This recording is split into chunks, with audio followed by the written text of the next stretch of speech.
Asher has a strong alibi and we don't have any other suspect. But what was the point of this crime? She had no debts. She gave Franz Asher money regularly. She wasn't owed money. Nobody stood to gain anything. No doubt about it, the murderer is insane. And I fear that we had not heard the last of him. I hope you're wrong for once. Bien, let's go back to London. If we hurry, we should catch the 7:02 train. Are you coming? No, unfortunately, I have to talk with Andover police. See you soon, then. Are you coming, Hastings? Let's go home. There's nothing for us here.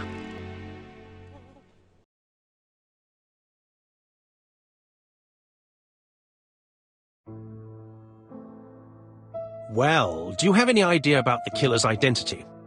The crime was committed by a man of medium height, with red hair and suspicious eyes. He has a slight limp on the right foot and a wart just below his shoulder blade. Poirot! Mon ami, what do you want? You fix upon me a look of dog-like devotion and demand of me a pronouncement à la Sherlock Holmes.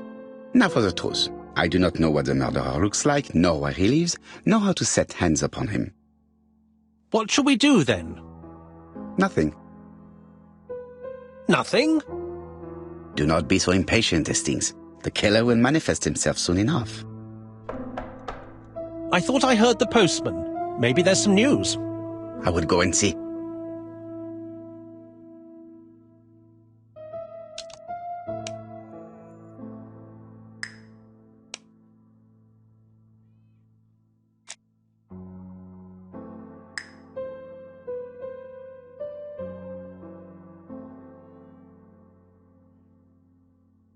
Daily Flicker, June the 22nd, 1935. Battle over control of bank system. What will the government do for money? Andover, murder of a tobacconist.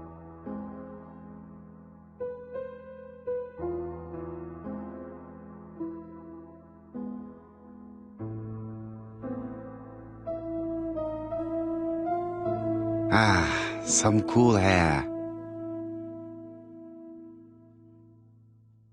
It is not the right time. It is not the right time.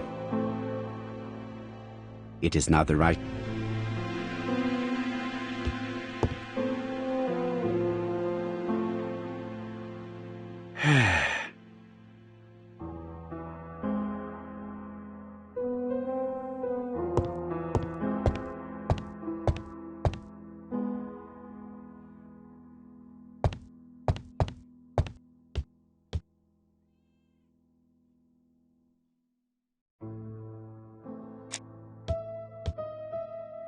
No doubt about it. Hastings is going bored. You're not going to get the post? Yes, of course.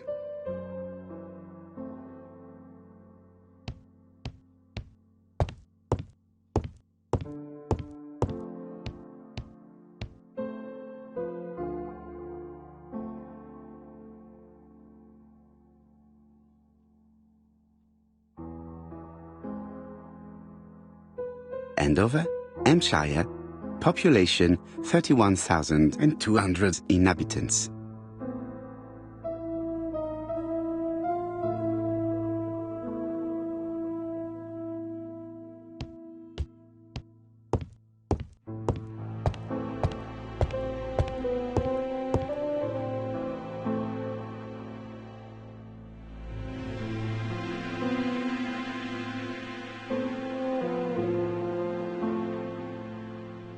Dear Mr. Poirot, well, what do you think? I believe that I won this round. The Andover affair went like clockwork, don't you feel? But the fun has only just started. I would like to draw your attention to Bexhill-on-Sea on the 25th of this month. We're having a crazy time.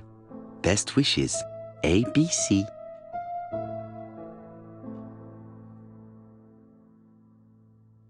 The next crime will be in Bexhill. We must warn Japp to Scotland Yard. Did the letter indicate anything that might help the police? To be honest, I think we can already guess something about the next victim. but I need to think about it a little more.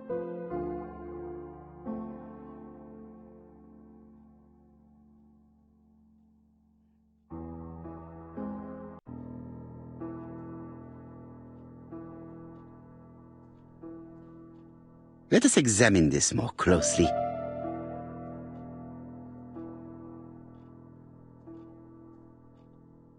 Certain characters in the two letters may have similar defects.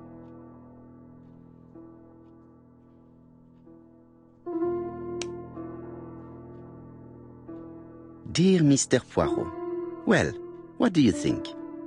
I believe that I won this. We're having a crazy time.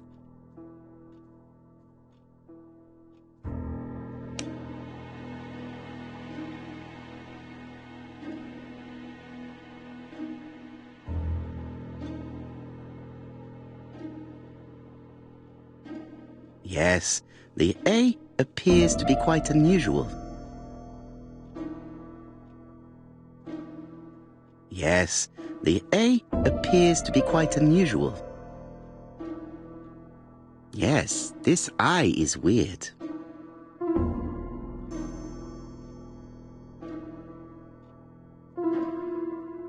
Nothing to report for these characters. Let us examine another word.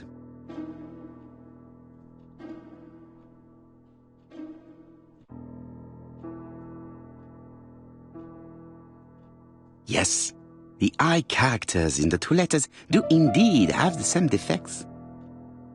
I have to find some other similar defects to confirm my theory. Yes, the A appears to be quite unusual. Yes, the A. Let us examine the characters in this word.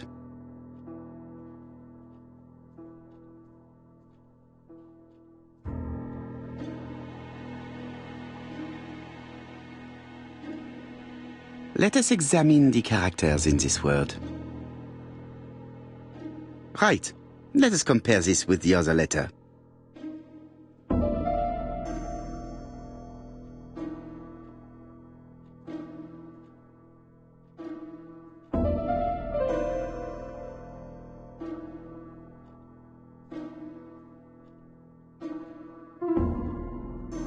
Let us examine the character.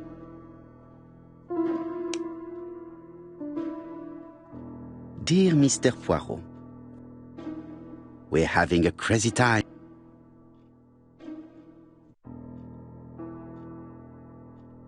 Right. Let us compare this with the other letter. No, this character does not appear to have any defects. Let us examine. Yes, the A appears to be quite unusual.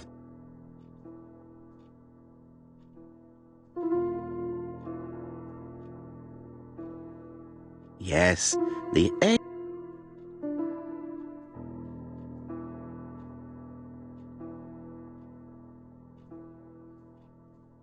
Yes, the. Right. Let us come. That's right. The A characters in the two letters do indeed have the same defects.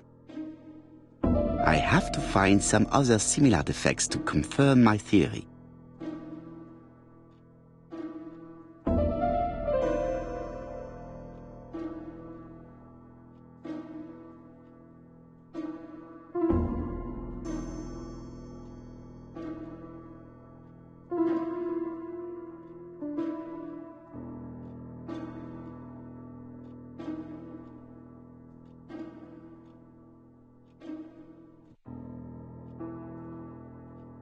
Let us examine the characters in. Right. Let us compare this with the other letter. I don't see anything in particular.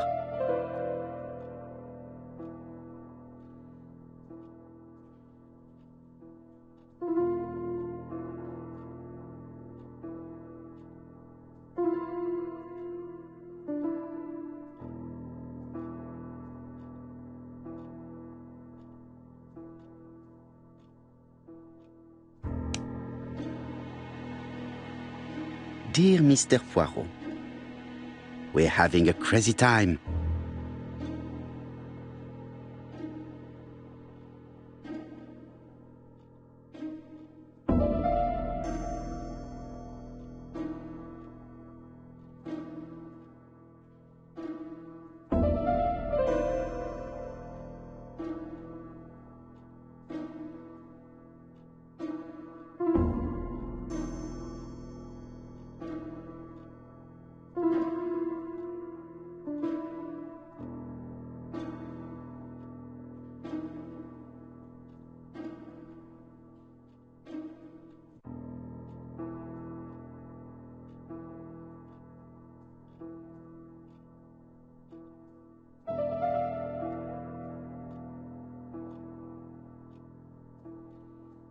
Let us examine the characters in this word. Right. Let us compare this with the other letter.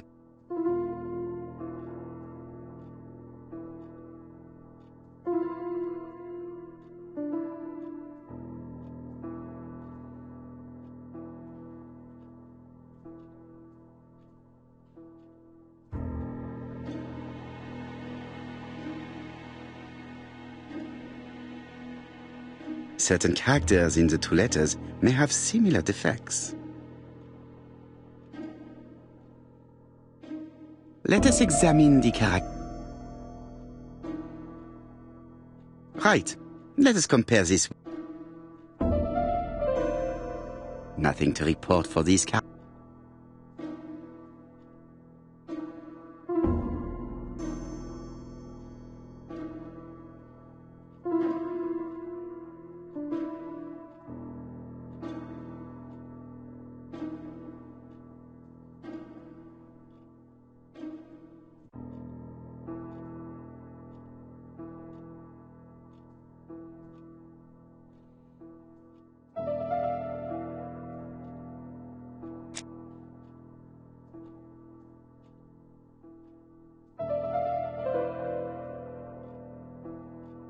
No, I already saw that the letter A was slightly off-center in the two letters. I have to find some other similar defects to confirm my theory.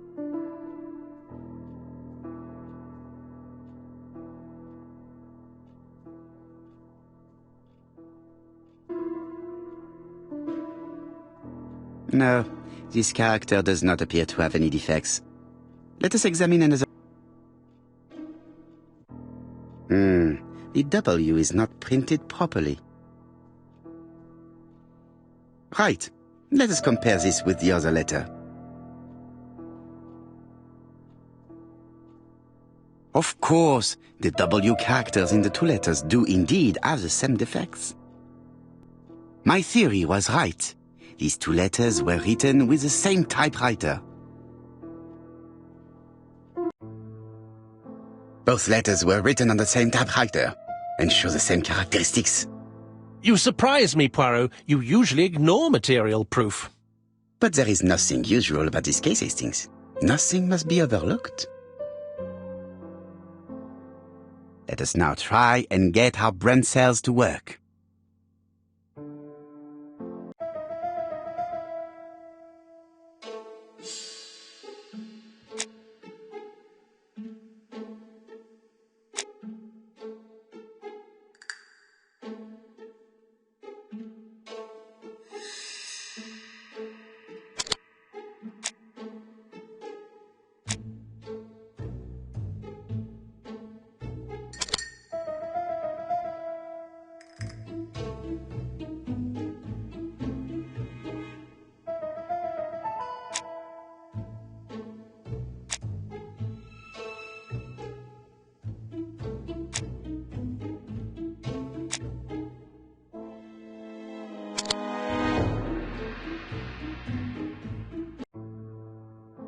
So, Poirot, have you found something?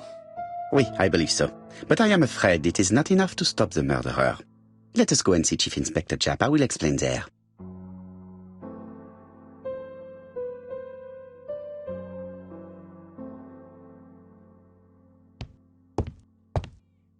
It's impossible to get through to Scotland Yard.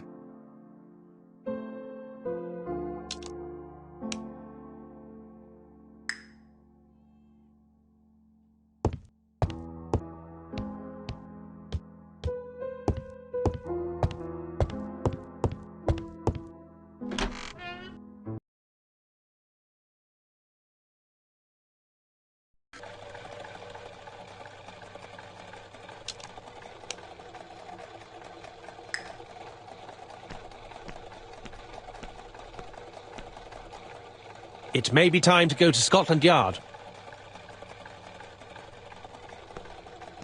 To Scotland Yard, please.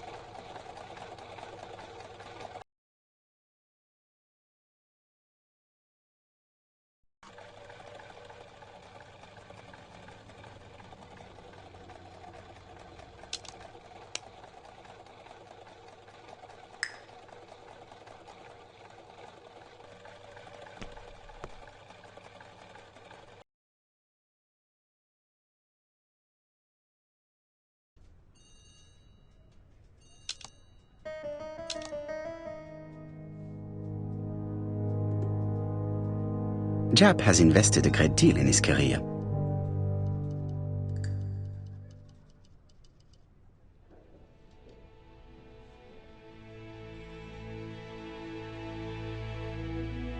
Jap is an investigator greatly respected by his peers.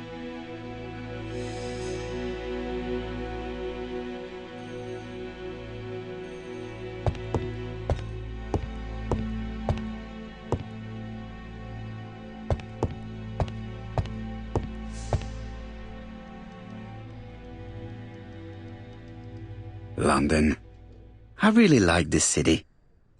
One thing is certain, you never get bored here. Alice Asher was murdered in Andover, the ABC killer's first murder.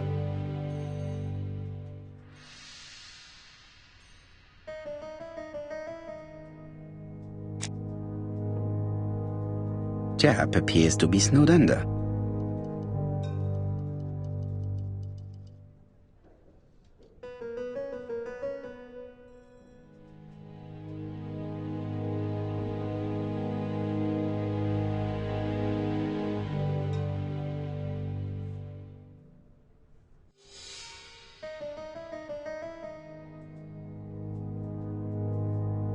Jap appears to already be overloaded with work.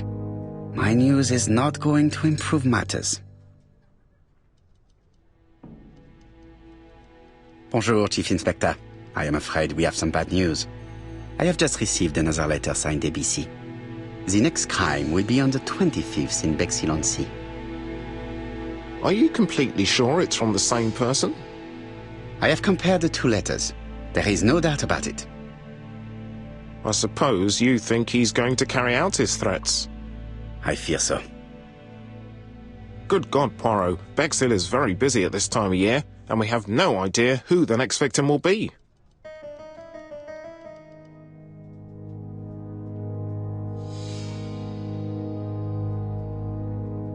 I suspect that the name of the second victim will start with B.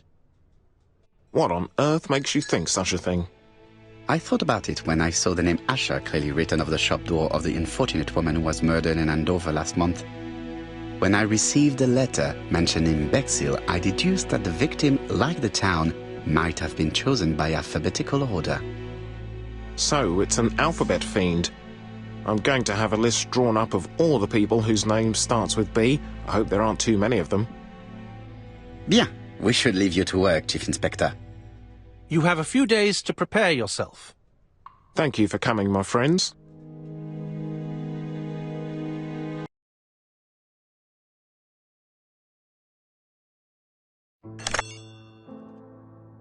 Poirot? Chief Inspector Jap, your call does not bode well. Indeed, we have just found the body of a young woman on the beach in Bexhill. An ABC was placed on the body. We'll be there as soon as possible.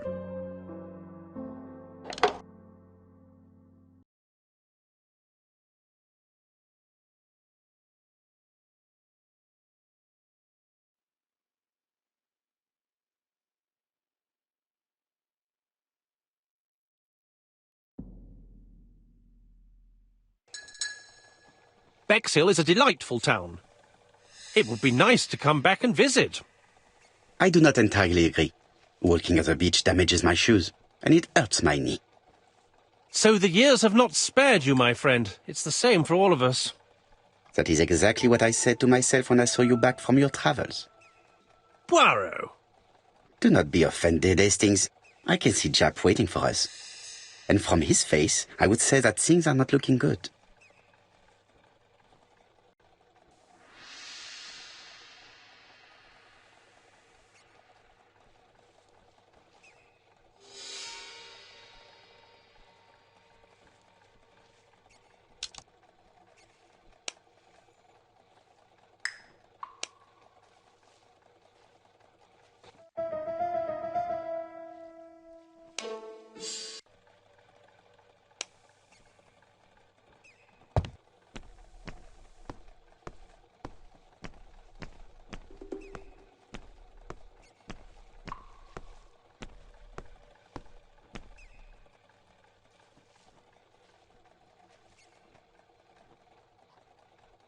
Bexhill seems to be a pleasant little town.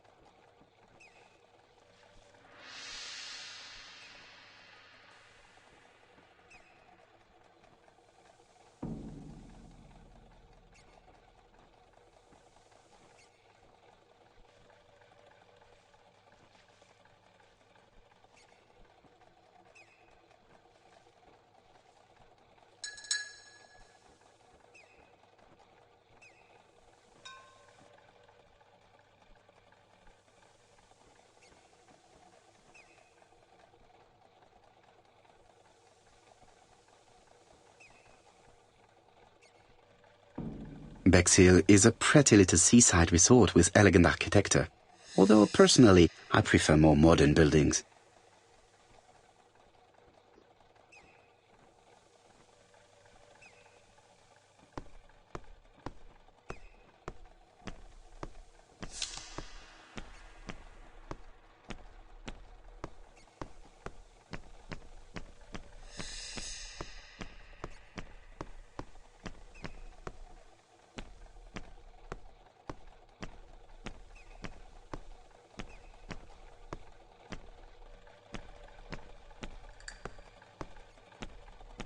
With all these tourists, these shops must be thriving.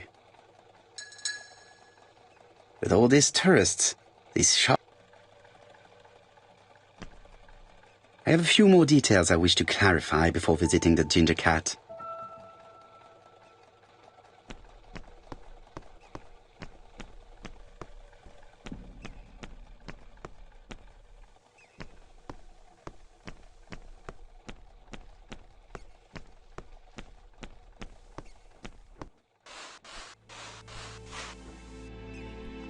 How do you do, gentlemen?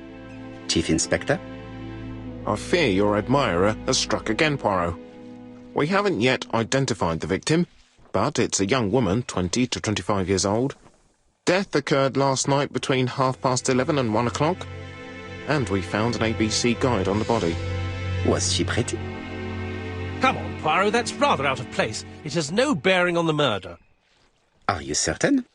For women, it is often the most important thing. It often decides their destiny. The body hasn't been moved. You can see for yourself. Has the press been informed? Not yet, but I'm planning to. I haven't yet informed them about the presence of the ABC guide in Andover. Nobody has reported a young woman missing? Not for the moment. No witnesses, I imagine? Indeed. We've asked everybody who may have met a young woman fitting her description last night to come and see us, but I have little hope of gaining anything from it. It's early days, Chief Inspector, and the news may not have spread around the town yet. I hope you're right, Hastings.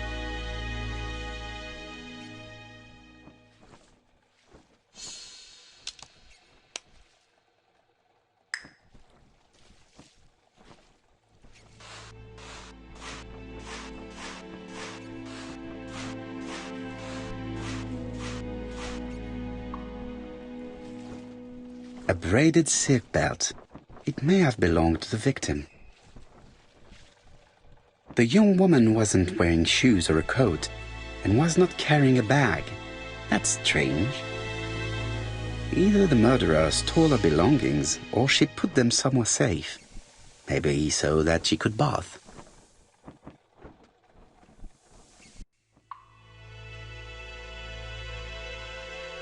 The guide is open at the page for the Bexhill train times.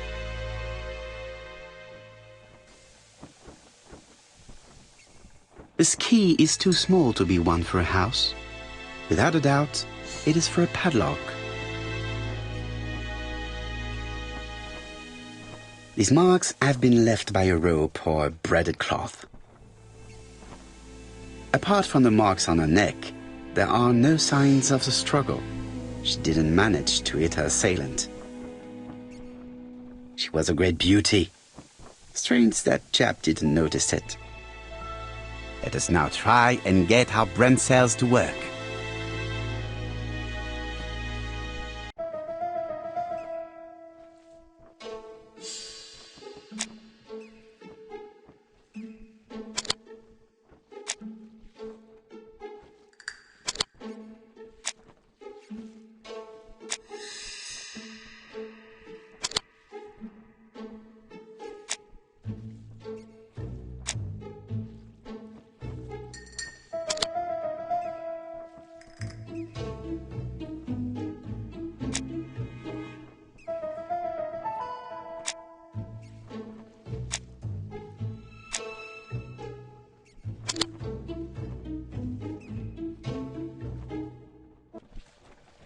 The poor child must have been strangled with his braided belt. Unfortunately, in view of the fabric, it is unlikely that we will find any prints. Let us now try and get our brain cells to work.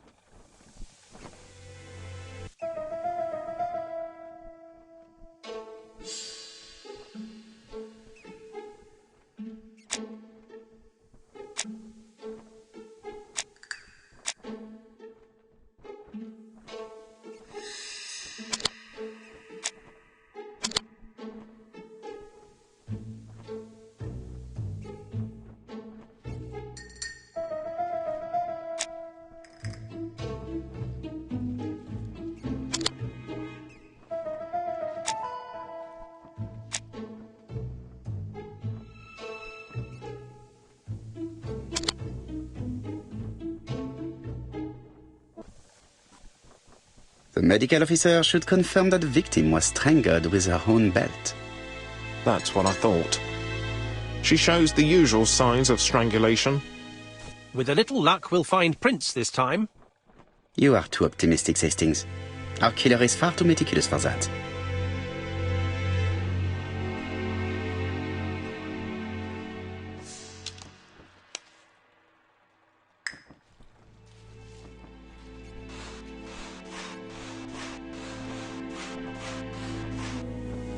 This hut is locked.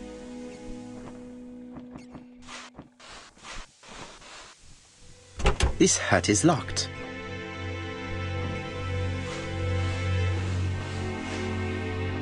This hut is locked.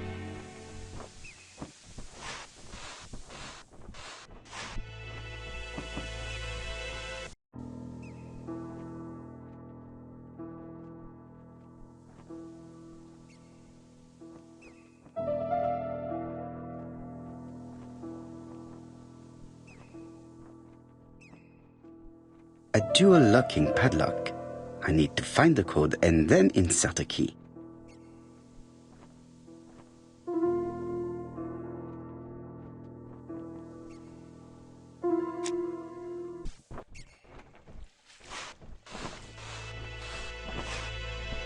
This hut is locked.